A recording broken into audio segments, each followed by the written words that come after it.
आप देख रहे हैं 10 के दमदार ट्रेड्स मेरे और वीरेंद्र जी के साथ, और अगले आधे घंटे हम आपके साथ रहेंगे और ट्रेड्स लेने की कोशिश करेंगे। और जस का तस फिलहाल निफ्टी देखने को मिल रहा है, इनफैक्ट थोड़ा सा अपने हाई साइड से फिसला है, लेकिन 10 के दमदार ट्रेड में मानस जायसवाल और अमित सेठ जी पिछले शो से हमारे साथ बने हुए हैं। निर्मल बांग के विकास सालुंखे और मंत्री फिनमार्ट के अरुण कुमार मंत्री भी अपने टॉप ट्रेड्स बताएंगे। और नए साल में कमाई थीम पर हीलियोस इंडिया के सीईओ दिनशॉ ईरानी से हम चर्चा करेंगे, और वहीं मार्केट टेक्निकल्स पर आईसीआईसीआई सिक्योरिटीज़ के धर्मेश शाह से बातचीत होगी। साथ ही आशीष चतुर्वेदी आपको बताएंगे कि नए साल में धार्मिक टूरिज्म का किस तरह का क्रेज है। जी हाँ, तो ये है क्रम 10 के दमदार ट्रेड का, और एक बार फिर से आप सभी को नववर्ष की शुभकामनाएं। और रात की मशक्क़त के बाद, मेहनत के बाद और थिरकने के बाद अगर आप देर से उठे हैं और अगर अभी जुड़े हैं तो एक बार फिर से आपको फिर से नववर्ष की शुभकामनाएं। पैनल आपकी स्क्रीन पे है, आप सभी को है नववर्ष की शुभकामनाएं। मानस जी और अमित जी और विकास जी। विकास जी, गुड मॉर्निंग। आपके दो ट्रेड्स इस वक्त के। सबसे पहले सबको नए साल की शुभकामनाएं। देखो, ओवरऑल मार्केट का नए साल में पॉजिटिव ओपन हुआ है। मुझे लगता है मेरे दोनों भी काउंटर मुझे पॉजिटिव साइड ही देखने मिल रहे हैं, दोनों भी लार्ज कैप में ही है। मुझे अंबुजा सीमेंट यहाँ पे स्ट्रांग लग रहा है, 558 के आसपास ट्रेड कर रहा है। नीचे में 548 का इंपॉर्टेंट सपोर्ट देखने मिल रहा है, तो 548 के स्टॉप लॉस से इसको बाय किया जा सकता है। 578 का टारगेट मुझे आते हुए देखने मिल रहा है। एक अच्छा रिवर्सल यहाँ पे देखने मिल रहा है। और दूसरा मेरा बाय कॉल रहेगा भारतीय एयरटेल, जहां पे एक अच्छा मूव कल भी देखने मिला था और आज भी एक अच्छा मूव देखने मिल रहा है। तो मुझे लगता है 2200 के टारगेट के लिए भारतीय एयरटेल को बाय किया जा सकता है। नीचे में जो इंपॉर्टेंट सपोर्ट अभी देखने मिल रहा है 2090 का है, तो 2090 के स्टॉप लॉस से भारतीय एयरटेल को यहाँ पे बाय किया जा सकता है।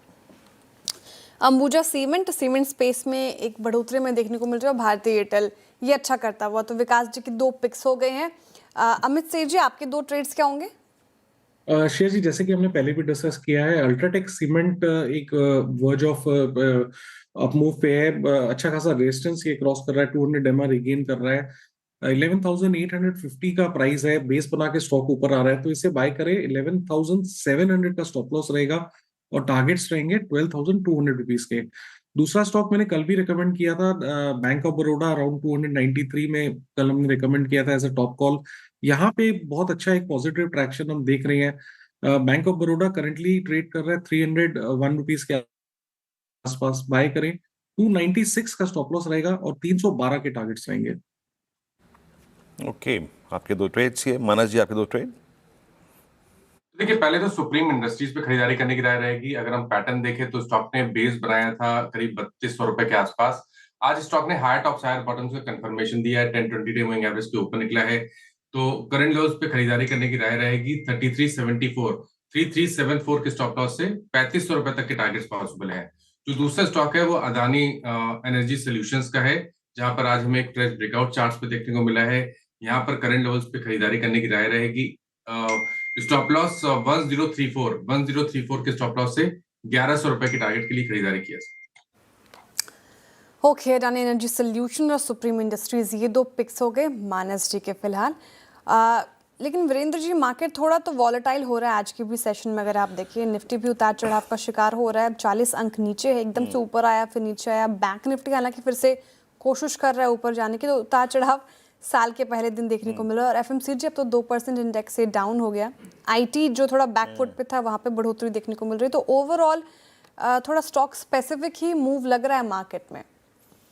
बिल्कुल, देखिए शेयर क्या होता है ना, एक तो ये जो राह में जब हम चलते हैं, मतलब ये जो 26,200 और 250 है ना, बहुत डिफिकल्ट है। आप यकीन मानिए, पूरे दिसंबर में, पूरे नवंबर में मल्टीपल टाइम्स ये कॉलाइटस का गढ़ रहा है। और स्पेशली 1-2 तारीख, गुरुवार शुक्रवार, जब वर्ल्ड मार्केट शट हैं, आपका खुद का डोमेस्टिक पार्टिसिपेशन काफ़ी कम है, तो ये एक बहुत पर्याप्त घड़ी है, यकीन मानिए, एक ऑप्शन राइटर्स के लिए ग्रिप लेने की। डायरेक्टर साहब, वो प्लीज़ 3 कॉल्स फिर रख दीजिए, क्योंकि उसके बाद फिर हम थोड़ा सा आज की इन्वेस्टिंग जर्नी को आपकी 2026 में कैसे देखना है उस पर बातचीत करेंगे। But look at these call writers, 26,200, 59,800, 60,000। तो एक वो ग्रिप लेने की कोशिश कर रहे हैं शेयर, एक ग्रिप लेने की कोशिश कर रहे हैं। तो as of now it seems difficult, ये मुश्किल लग रहा है कि इस बहुत ही लो वॉल्यूम और निर्णायक ना होने वाले दिनों में ऑप्शन राइटर्स ग्रिप लें। तो मेरे ख्याल से Shreya, just focus on stocks. ये देखिए, 124% OI बिल्डअप हुआ, 9 रुपए कम हो गया प्रीमियम, 10 रुपए, 26,200 का। ये आपको सेंस दे रहा है कि अभी 26,200 काटना, तो मैं अगर अभी के लिए बोलूं अपने व्यू के मुताबिक तो 26,190 और 26,229 ये काटना थोड़ा सा मुश्किल होगा, और वो कटेगा तो शायद एक 26,300 का सफर शुरू हो। और आप देखिए निफ्टी PSU बैंक लेके आइए index, Nifty PSU bank index लेके आइए, इसका एडवांटेज निफ्टी को मिल रहा है। ये देखिए 86 से 2, लगभग 1% ऊपर। बट बैंक निफ्टी अभी भी याद रखिएगा कल की हायर शेडो में ट्रेड कर रहा है, यानी कल जहां प्राइस नहीं टिका था। बट अच्छी चीज़ है, याद रखिएगा निफ्टी बैंक में कि आज 59,500 पे पुट राइटिंग में देख रहा था अभी कुछ देर पहले 59,500 पे पुट राइटिंग है। सो अगर आप एक ट्रेडर हैं तो शायद 59,500 59,400 की तरफ कोई भी डिप आपके लिए अच्छा होगा। But Shreya, it will take time. I think ये जोन निकलने में थोड़ा सा मुश्किल पेश आएगी श्रेया। बिल्कुल, तो थोड़ा ये जोन इंडेक्सेस पे कौन से लेवल्स इंपॉर्टेंट है जहाँ पर थोड़ा एक चैलेंज देखने को मिल रहा है। इनफैक्ट वो हमने डिस्कस किया, लेकिन स्टॉक स्पेसिफिक मूव मार्केट में है तो उसी तरफ रुझान आपका होना चाहिए। अब अरुण कुमार मंत्री जी भी हमारे साथ शो में जुड़ रहे हैं। अरुण जी, स्वागत है आपका कार्यक्रम में और हैप्पी न्यू ईयर, नववर्ष की आपको हार्दिक शुभकामनाएं। पार्टी बहुत की सर लग रहा है कल आपने, इसलिए वीडियो कॉल के थ्रू नहीं जुड़ रहे हमारे साथ। श्रेया जी, गुड मॉर्निंग। श्रेया जी, पहले आपको, वीरेंद्र जी को, सबको हैप्पी न्यू ईयर। श्रेया जी, कुछ टेक्निकल ग्लिच लास्ट मोमेंट पे हुआ, इसीलिए वीडियो से जुड़ नहीं पा रहा हूँ। मजाक कर रहे हो सर। 2 ट्रेड्स आपके इस वक्त के। श्रेया जी, 2 स्टॉक्स है, दोनों बाई साइड है और मुझे लग रहा है दोनों में ही मोमेंटम पॉजिटिव रहना चाहिए। तो L&T में खरीदारी की सलाह रहेगी। 4125 के आसपास स्टॉक चल रहा है, एक ब्रेकआउट की और स्टॉक बढ़ रहा है और मुझे लग रहा है 4230 तक ये स्टॉक जा सकता है। तो 409192 का स्टॉप लॉस लगा के बाई करें और 4230 तक के टारगेट्स L&T में देखने को मिल सकते हैं। दूसरा stock again power stocks momentum है, तो JSW एनर्जी में खरीदारी की सलाह रहेगी। स्टॉप लॉस 487 के आसपास रहेगा और टारगेट 505 तक देखने को मिल सकते हैं। तो काफी स्टॉक स्पेसिफिक एक्शन अच्छा है, मुझे लग रहा है दोनों स्टॉक काफी अच्छे करने चाहिए। शुक्रिया आपका अरुण जी, और नज़र न लगे आपके इस अंदाज को, कुछ टेक्निकल ग्लिच है उससे नहीं जुड़ पा रहा हूँ मैं। बहुत बहुत शुक्रिया आपका इस कार्यक्रम में शामिल होने के लिए। अच्छा चलिए, अब चर्चा का जो रुख है ना वो मोड़ते हैं, और एक खास मेहमान हमारे साथ इस दिन को और ख़ास बनाने के लिए दिनशॉय ईरानी, CEO हीलियस इंडिया के मौजूद हैं इस वक्त।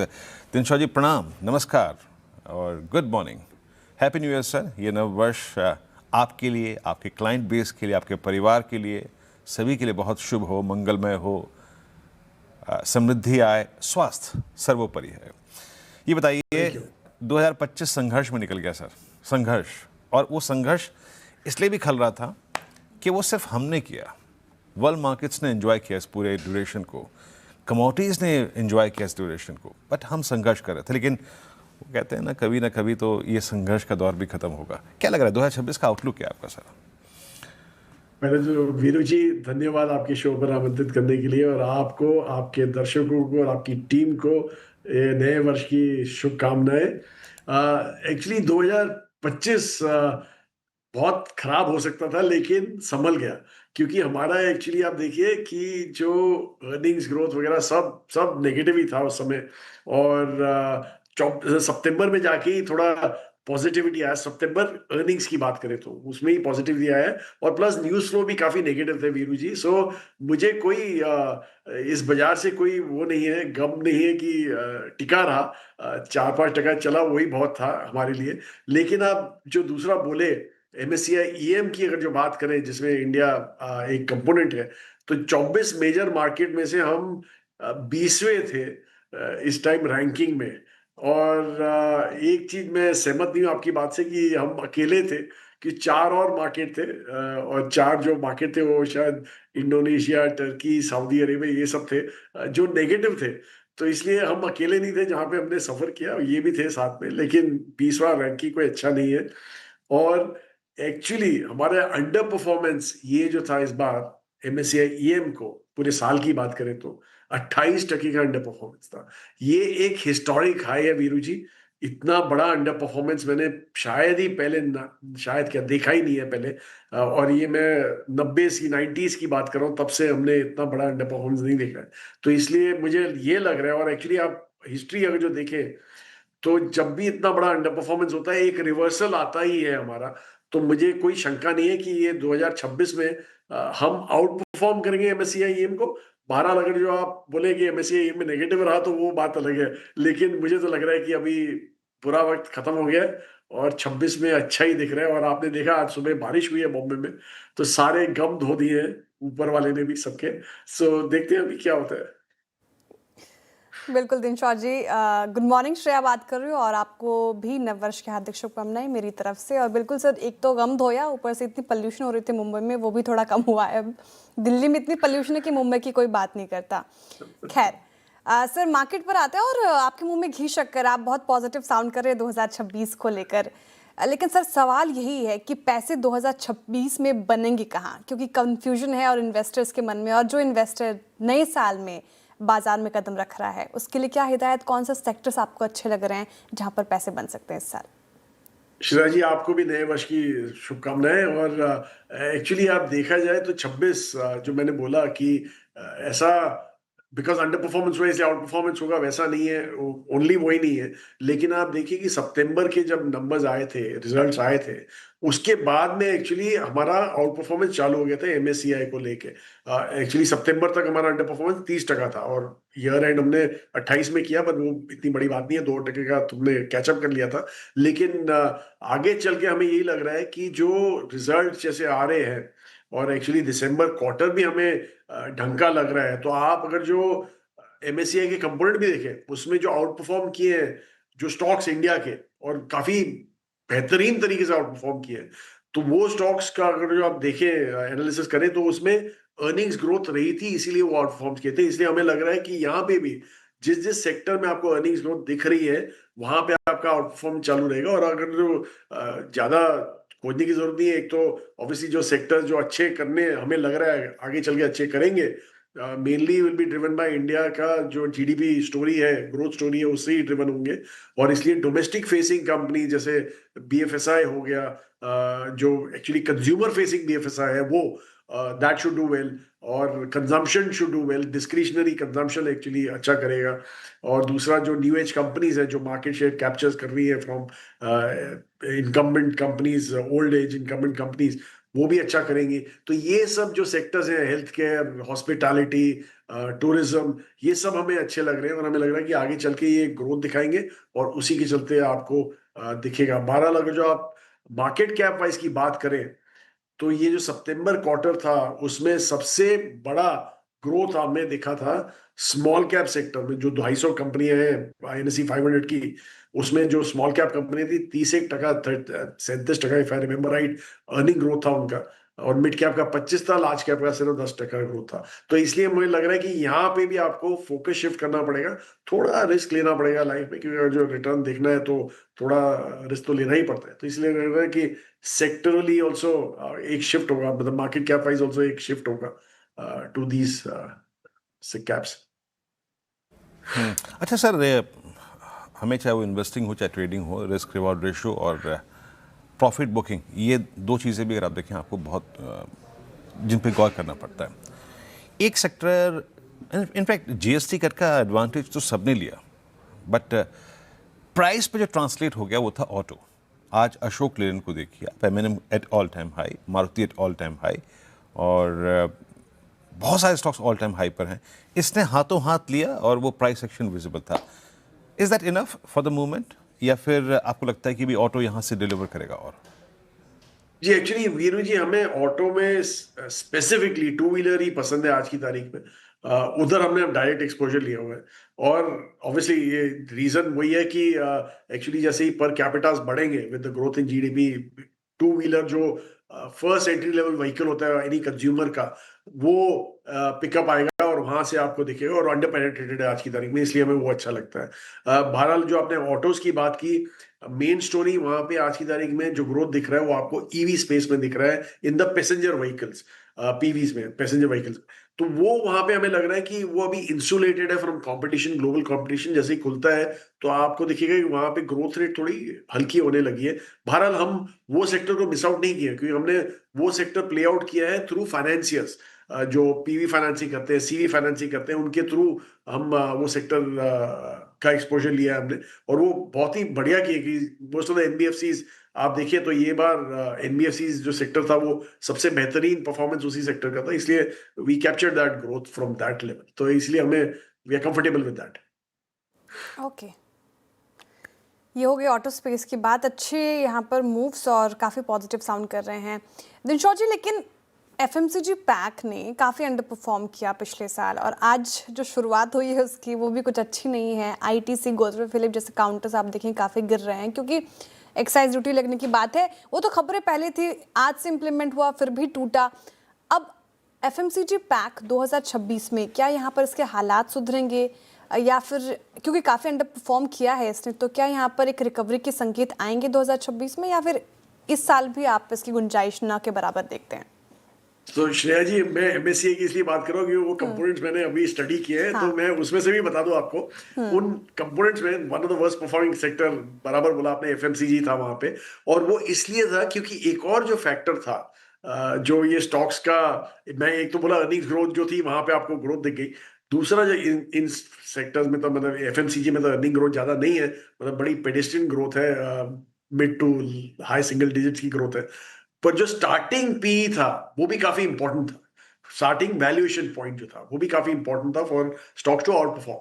तो यहां पे आप देखें तो स्टार्टिंग वैल्यूएशन इटसेल्फ इतने महंगे हैं, मतलब 40, 45, 50, 60 ऐसे पी में घूमते हैं, और जबकि ग्रोथ रेट आपकी 8 से 10% के बीच में, तो मुझे नहीं लगता कि यहाँ पे ज्यादा एक्साइटमेंट आता है। और दूसरा, जैसे मैंने बोला, कंजम्पशन पर डिस्क्रिशनरी बेटर करेगा देन एफएमसीजी, क्योंकि जैसे ही पर कैपिटास बढ़ते हैं एक कंज्यूमर के, तो वो कोई दिन में 4 बार एक्स्ट्रा दांत नहीं ब्रश करेगा, 3 बार एक्स्ट्रा नहाएगा नहीं, वो नए शर्ट लेगा, नए घर लेगा, नई गाड़ियां लेगा, तो इसलिए हमें वो सेक्टर ज्यादा पसंद है in consumption then this sector.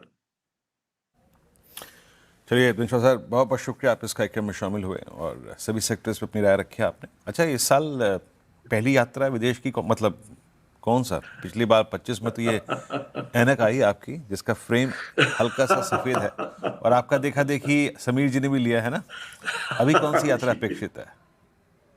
पता नहीं, देखते हैं कहाँ ले जाता है, 26 सब डिसाइड करते हैं। हाँ, पर आपके पोर्टफोलियो में hotels still committed with hotels ना?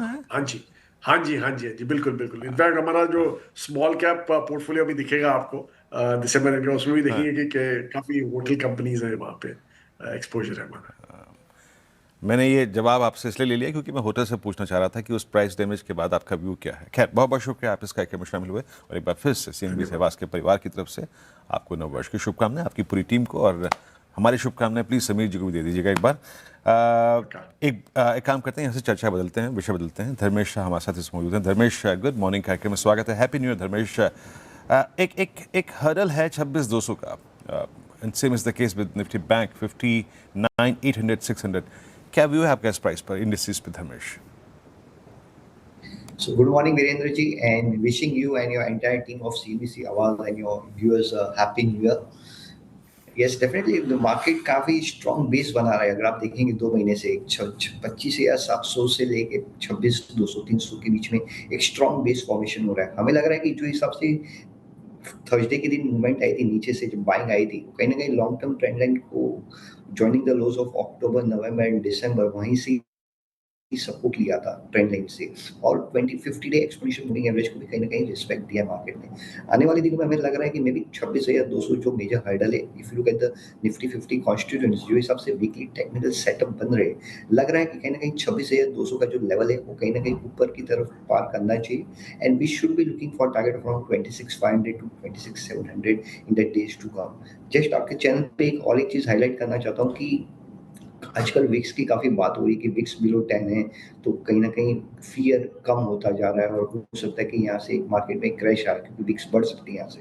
But if you look from the historical point of view, 2017-2023 में भी विक्स इसी लेवल के आसपास थी, 9-10 के आसपास थी, और वहाँ पे भी जो टेक्निकल जो पैटर्न होती है उस वक्त भी same cup and handle type pattern बना था। उसके बाद मार्केट ने पॉजिटिव ब्रेकआउट दिया था दोनों बार, 17 में और 23 में। यहाँ पे भी अगर आप देखेंगे विक्स बिलो 10 है, same type of pattern, cup and handle type of a pattern, and Nifty consolidating in this upper bound of the range of 26 to 26.8। तो हमें लग रहा है history should repeat the result, and we should be looking for target around 26,500 to 26,700 in the month of Jan. So remain to be positive for the market. Dips आती है कोई भी 25,700 से 25,800 के आसपास तो बाय करना चाहिए। ओके, तो ये मार्केट्स पे बात होगी। धर्मेश जी गुड मॉर्निंग और मेरी तरफ से भी आपको नववर्ष की हार्दिक शुभकामनाएं सर। इंडस्ट्रीज पे हमने बातें कर ली, लेकिन स्टॉक स्पेसिफिक पूछूं तो 2026 के लिए आपके प्रेफर्ड पिक्स क्या होंगे sir? So good morning Shreya ji and happy new year to you also. Definitely हमने 2026 की एक रिपोर्ट भी निकाली थी जहाँ पे हमारा निफ्टी का टारगेट था 30,000 फॉर निफ्टी बाय दिसंबर 2026। वहाँ पे हमारी जो टॉप पिक्स या जो बात करें जो स्टॉक्स हमें जो अच्छे लग रहे हैं यहाँ से, एक था हमारा Bajaj Finserv. I think so the one a long consolidation breakout happening for Bajaj Finserv of 3 years of long consolidation. तो बजाज फिनसर्व में यहाँ से हमें लग रहा है कि 2400 के आसपास का टारगेट एक साल के हिसाब से मैं बात कर रहा हूँ। Can we look for a target of around 2,400, giving a stop loss of 1,740? Apart from Bajaj Finserv, Canfin Homes, SRF Limited, I think so. These are the stocks which we like from the medium term perspective. Auto side में अगर बात करें तो CV side में काफी attraction हो रहा है यहाँ पे और सेल्स नंबर्स भी सपोर्ट कर रहे हैं। तो वहाँ पे जो ऑटो एंसिलरीज है जैसे कि Jamna auto, I think so biggest supplier of a CV to auto space, तो वहाँ पे भी हमें लग रहा है कि जमुना ऑटो एक अच्छा कर सकते हैं। यहाँ से 152 के टारगेट के साथ जमुना ऑटो देख सकते हैं। And last but not the least is all this I think so the way the things are panning out for consumption. IT I think so LTI Mindtree वो भी हमें यहाँ से एक अच्छा लग रहा है। तो LTI Mindtree, SRF, Canfin Homes, Bajaj Finserv, Jamuna auto remains to be a top pick for the year 2026। Okay, कुछ पिक्स हो गए, जमुना ऑटो जैसे स्टॉक्स रखे रडार पर। बहुत शुक्रिया धर्मेश जी आज हमारे साथ जुड़ने के लिए और तमाम स्टॉक्स बताने के लिए और इंडिसेस पे अपनी राय रखने के लिए। बहुत शुक्रिया सर एक बार फिर से। चलिए अब आगे बढ़ रहे हैं। वीरेंद्र जी घूमने फिरने की बात कर रहे थे, टूरिज्म ट्रैवल की बात कर रहे थे, तो इसी पर चर्चा करते हैं और आशीष चतुर्वेदी से समझते हैं कि आखिर ट्रेंड्स क्या चल रहे हैं मार्केट में। आशीष, लोग कहाँ घूमना प्रेफर कर रहे हैं? 2025 में कहाँ घूमे और अभी इस साल के भी कोई डेटा है क्या आपके पास? बिल्कुल डेटा है मेरे पास। हम और आप ज़रूर काम कर रहे हैं, आज सुबह से मार्केट देखेंगे, लेकिन कुछ लोग ऐसे लक्की लोग जो लगातार घूमते जा रहे हैं और उन्होंने अपनी छुट्टी की प्लानिंग दरअसल आप देखें तो 25 तारीख से कर ली। और देश भर में टूरिज्म का ये हाल है कि आप जितने भी पॉपुलर डेस्टिनेशन चले जाएं आपको बुकिंग नहीं मिलेगी। बुकिंग तो छोड़ दीजिए, वहाँ तक पहुँचना ही मुश्किल है, क्योंकि कुछ जगहों पे मैं ऐसा देख रहा था कि वहाँ पहुँचने में इतना ट्रैफिक लग रहा है कि लोग देखें तो बड़ी मात्रा में घूम फिर रहे हैं। अब एक इंटरेस्टिंग ट्रेंड सामने आया है स्पिरिचुअल टूरिज्म का। पिछले 2 से 3 साल से, खासतौर पर कोविड के बाद से देखें तो ये टूल लगातार पकड़ती जा रही है। अब हाल ये हुआ कि आमतौर पर आज से 10 साल पहले न्यू ईयर का प्लान मतलब गोवा होता था, लेकिन अब ये डेफिनेशन बदल चुका है। अब न्यू ईयर पे लोग कहाँ जाना चाहते हैं आप देखिए, एक तो काशी विश्वनाथ जाना चाहते हैं, बनारस घूम रहे हैं, साथ में अयोध्या, बहुत बड़ा फुटफॉल यहाँ पर आपको देखने को मिला है, और साथ में वैष्णो देवी है, मथुरा। इनफैक्ट मथुरा, क्योंकि मैं मथुरा से ही हूँ, तो काफ़ी सारे जो मंदिर हैं वहाँ पर एडवाइजरी ऑलरेडी आ गई है कि ये पूरे जैम पैक चल रहे हैं, कोई होटल नहीं है, आपको घंटों घंटों लाइन में लगना पड़ेगा, फिर भी दर्शन हो पाएंगे कि नहीं ये कहना थोड़ा सा मुश्किल है। तो ट्रेंड फिलहाल के लिए अगर आप देखें तो स्पिरिचुअल टूरिज्म पर काफ़ी ज़्यादा बढ़ चुका है। अब काशी विश्वनाथ धाम में देखें तो 4 लाख से ज़्यादा लोग रोज़ाना दर्शन कर रहे हैं। उज्जैन में अगर आप देखें तो जो पहला हफ्ता है इनफैक्ट, इसमें करीब करीब 12 लाख लोग पहुंचने की उम्मीद है। और मथुरा का जैसा ट्रेंड मैं बता रहा था कि बहुत मैसिव ट्रैफिक जैम्स आपको देखने को मिल रहे हैं, लॉन्ग क्यूज़ हैं और रहने की कोई व्यवस्था नहीं है। अब खास बात यह है कि सिर्फ स्पिरिचुअल टूरिज्म नहीं है, आप दूसरे भी शहरों में देखें तो देखिए गोवा तो अनडिस्प्यूटेड रहा है, वहाँ पर बताया जा रहा है कि बड़ी मात्रा में टूरिस्ट पहुँचे, लगभग 5 लाख के आसपास है। लेकिन इसके अलावा मनाली, यहाँ पर गोवा और साथ में जयपुर, उदयपुर, जैसलमेर, यहाँ पर भी जो ट्रेंड है ये लगातार बढ़ता जा रहा है। खास बात है कि कुछ लोग ऐसे भी हैं जिन्होंने 15-20 दिन पहले, क्योंकि एक इम्पल्सिव ट्रैवलिंग का ट्रेंड भी है, लगातार बढ़ता जा रहा है, तो इंटरनेशनल टूरिज्म यहाँ पर भी फोकस रखना चाहिए। अब चाहे थाईलैंड और वियतनाम ये तो लगातार फेवरेट रही हैं, लेकिन इसके अलावा मलेशिया है, दुबई है, अबू धाबी है और श्रीलंका, यानी लोग नए साल के जश्न में लगातार घूम फिर रहे हैं। ओके, और आशीष, मैंने सुना है कि जब आप सुबह आ रहे थे तो सिद्धिविनायक टेम्पल में के बाहर आप फंस गए, इतनी ट्रैफिक है वहाँ पर। बिल्कुल, देखिए आमतौर पर ट्रेंड होता है कि भीड़ होती है ऐसे समय पे, और मेरी मसल मेमोरी मुझे वही रास्ते से ले आई, मैं भूल गया। अब इतना ही लंबी क्यूज वहाँ पर देखने को मिली और इतना भीड़ भाड़ है, कल नहीं मिलेगी आपको ये लाइन, आज जबरदस्त भीड़ है। वीरेंद्र जी, आप तो ऋषिकेश और हरिद्वार होकर आए हो, वहाँ ऐसी भीड़ और हम तो रहने वाले स्पिरिचुअल टूरिज्म का जो ट्रेंड आ रहा है आपने देखा होगा। हाँ, अरे मत पूछिए, मत पूछिए। अच्छा, हरिद्वार तो ठीक है, फिर भी आप पार कर जाएंगे, पर क्या है ना, ऋषिकेश में तो श्रेया वो हाल है। मतलब ऋषिकेश एंटर करते ही एक रेलवे लाइन पड़ती है, फाटक पड़ता है। अभी लक्ष्मण जी भी वहीं से होके आए थे। और आखिरी छोर जो आखिरी फाटक पड़ता है, जहाँ पे आप गंगा क्रॉस करते हैं, ऐसा जाम लगता है कि पूछिए मत, ऐसा जाम लगता है। मतलब ऋषिकेश के लोग जो वहाँ खुद के लोग हैं, उनके लिए मूवमेंट बहुत मुश्किल हो जाती है। बट सही कह रहे थे आशीष ने, बहुत एक दुरुस्त तस्वीर पेश करी। स्पिरिचुअल टूरिज्म चरम पे है, चरम पे, और ये देख कर खुशी भी होती है श्रेया। हाँ। ओके, तो ठीक है, अब इस शो को वाइंड अप करते हैं और एक छोटे से ट्रांजिशन के बाद फिर से हाजिर होते हैं ट्रेडर्स हॉटलाइन लेके।